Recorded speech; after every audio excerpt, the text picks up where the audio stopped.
নমস্কার বন্ধুরা, আমি সুমনা চলে এসেছি আমি আমার ইউটিউব চ্যানেল কখনো সখনোতে। আজকে আরেকটা নতুন ধরনের রেসিপি নিয়ে।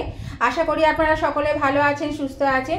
তো আপনারা দেখতেই পাচ্ছেন এখানে আমি কাঁকরোল নিয়েছি। এই কাঁকরোলের আমি রেসিপি করে দেখাবো। তো এটা কি করব সেটাই দেখায়। তার আগে এই কাঁকরোলগুলোকে এই যে এই কাটাগুলোকে কেটে ফেলে দেব, একদম চেঁচে ফেলে দেব, দিয়ে খুব ভালো করে ঝিরি করে কেটে নেব।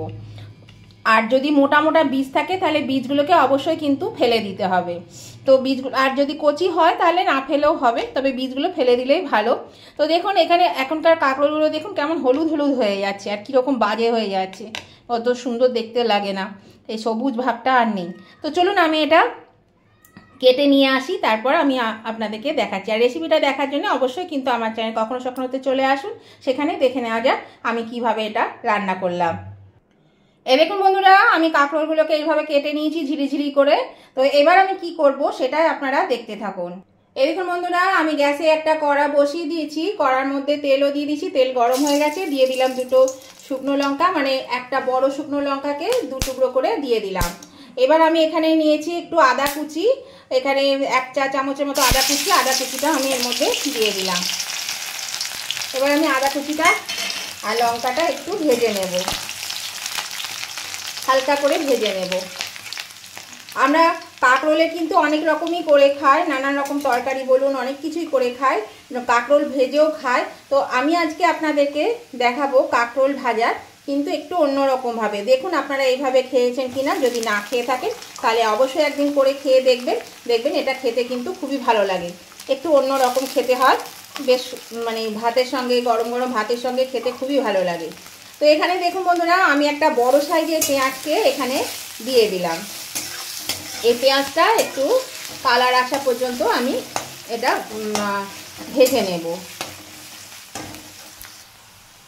দেখুন বন্ধুরা, পেঁয়াজটা বেশ একটু ভাজা হয়ে এসছে, একটু রং ধরতে শুরু করেছে। এবার আমি এই কেটে রাখা কাঁকরোলটা আমি এর মধ্যে দিয়ে দিচ্ছি।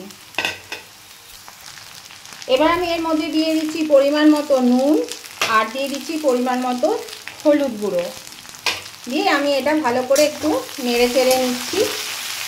নেড়ে চেড়ে নিয়ে এটা আমি একটু ঢাকা দিয়ে দেব, সেদ্ধ হয়ে যাবে, ভালো করে নেড়ে নিতে হবে। দেখুন বন্ধুরা, আমি একটু ভালো করে নেড়ে চেড়ে নিয়েছি। এবার আমি এটা ঢাকা দিয়ে দেব, মিনিট 5-7 জন্য আমি এটা ঢাকা দিয়ে দিচ্ছি। আর আঁচটা কিন্তু অবশ্যই কমিয়ে দিতে হবে। দেখুন বন্ধুরা, আমি ঢাকাটা খুলে দিচ্ছি। দেখুন এটা কিন্তু বেশ সেদ্ধ হয়ে গেছে। আর দেখুন সেদ্ধ হয়ে গেছে, এই যে সিদ্ধ হয়ে গেছে, কেটে যাচ্ছে। এটা আমি একটু নাড়াচাড়া করে দিচ্ছি। আর এর মধ্যে দিয়ে দিচ্ছি আমি 4টে কাঁচা লঙ্কাকে চিড়ে দিয়েছি, আর হাফ চামচ চিনিটা অপশনাল, আপনারা চাইলে দেবেন, নাহলে দেবেন না। আর এখানে আমি একটা মাঝারি থেকে একটু ছোট সাইজের একটা টমেটোকে খুব ঝিরি করে কেটে নিয়েছি। দেখুন দেখতে বুঝতে পারছেন কিনা, এই টমেটোটা কিন্তু এখন দিলাম, এটা আগে দেব না, তাহলে একদম গলে যাবে। তো এটা দিয়ে এবার আমি একটু নাড়াচাড়া করে নেব, একটু ভাজা করে নেব এবার ভালো করে। তো নতুন বন্ধু যারা এখনো আমার চ্যানেলটা সাবস্ক্রাইব করেননি, তাদের কাছে আমার অনুরোধ, অবশ্যই কিন্তু আমার চ্যানেলটা সাবস্ক্রাইব করে আমার পাশে থাকবেন, আর পাশে থাকা বেলটা অবশ্যই ক্লিক করে দেবেন। তাহলে পরে আমি যখনই আমার নতুন ভিডিও আপলোড করব, সাথে সাথে নোটিফিকেশন আপনাদের মোবাইলে পৌঁছে যাবে, আর সবার আগে আপনারা আমার ভিডিও দেখতে পাবেন। আর আমার উভয় বন্ধুদেরকে অনেক ভালোবাসা, আমার ভিডিওগুলো আপনারা ধৈর্য ধরে দেখেন বলে তার জন্য অনেক ভালোবাসা এবং শুভেচ্ছা। আর পুরাতন বন্ধুদেরকেও বলছি, যদি আজকের এই ভিডিওটা আপনাদের ভালো লেগে থাকে, রেসিপিটা ভালো লেগে থাকে, পছন্দ হয়ে থাকে, তাহলে অবশ্যই কিন্তু দেখতে যদি লাইক করতে ভুলে গিয়ে থাকেন, তাহলে প্লিজ লাইক বাটনটা একটু প্রেস করে দেবেন। আপনাদের একটা লাইক আমাকে এগিয়ে নিয়ে যেতে অনেকটা সাহায্য করে।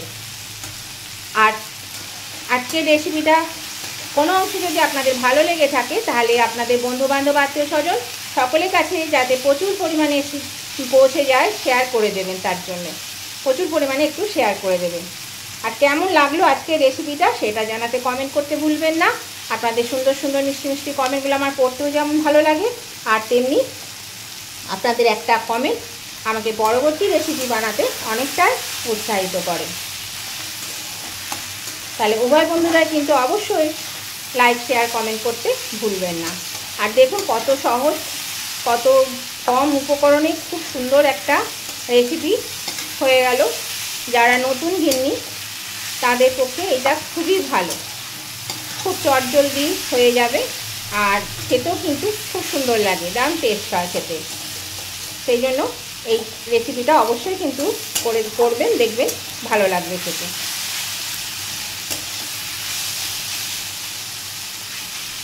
এবার আমি এটা মিনিট 2 জন্য ঢাকা দিয়ে দিচ্ছি। এই দেখুন বন্ধুরা, আমি 2 মিনিট পরে ফিরে এলাম। এটা কিন্তু হয়ে গেছে একদম ভাজা। এবার আমি এটা নামিয়ে নেব। এটাকে আমি সার্ভিসিং ডিশে নামিয়ে নেব। আর নামিয়ে নেওয়ার আগে এখানে আমি একটু ধনেপাতা কুচি দিয়ে দিচ্ছি, তাহলে খেতে আরও টেস্টটা বেড়ে যাবে। এই যে ধনেপাতাটা দিয়ে আমি একটু নেড়ে নিচ্ছি। আঁচটাকে কিন্তু আমি বাড়িয়ে দিয়েছি। দেখুন এটা কিন্তু বেশ সুন্দর ভাজা হয়ে গেছে। বেশি কড়া করে ভাজবেন না বা বেশি লাল করেও ভাজবেন না, একটু এরকম হালকা হালকা ভাজবেন, তাহলে কিন্তু খেতে ভালো লাগবে।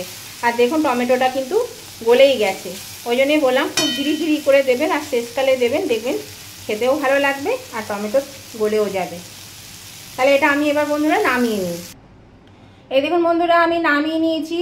এই রেসিপিটা কিন্তু নতুন গিন্নিদের পক্ষে খুবই সহজ এবং খুবই মানে ভালো, খুব তাড়াতাড়ি হয়ে যায়। যারা চাকরি বাকরি করেন তাদের তাড়াহুড়োর সময় এইরকমভাবে রেসিপিটা বানিয়ে দেখবেন, এক থালা ভাত খাওয়া হয়ে যাবে। তাহলে উভয় বন্ধুদেরকেই বলছি, এই রেসিপিটা আপনাদের ভালো লেগে থাকলে অবশ্যই কিন্তু লাইক শেয়ার কমেন্ট করতে ভুলবেন না। লাইক শেয়ার কমেন্ট করে দেবেন। তাহলে আজকের মতন আমি ভিডিওটা এখানে শেষ করছি।